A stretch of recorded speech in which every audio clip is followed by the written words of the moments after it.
জয় শ্রীরাম না বলায় বালকের গায়ে গরম জল। ভোটের বাংলায় ফের অমানবিক দৃশ্য সামনে এলো।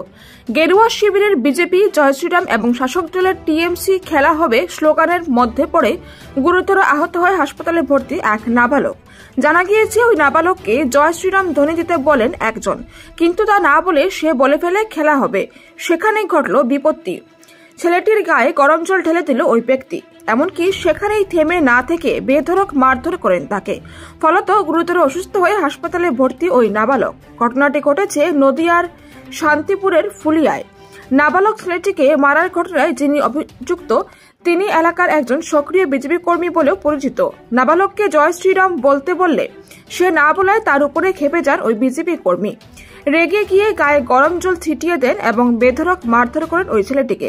ঘটনাস্থলে এই ছেলেটি বমি করতে শুরু করে। তাকে প্রথমে ফুলিয়া স্বাস্থ্যকেন্দ্রে, পরে শান্তিপুর স্টেট জেনারেল হাসপাতালে নিয়ে যাওয়া হয়, কিন্তু অবস্থার অবনতি হলে তাকে নিয়ে যাওয়া হয় রানাঘাট মহকুমা হাসপাতালে। জানা গিয়েছে, ওই নাবালকের নাম মহাদেব।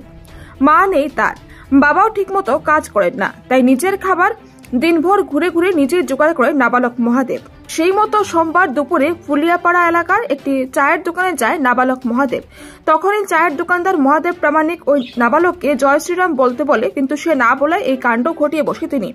ইতিমধ্যেই পলাতক ওই দোকানদার, তবে তার স্ত্রী মিঠু প্রামাণিক ছেলেটিকে মারার ঘটনাটি স্বীকার করে নিয়েছেন।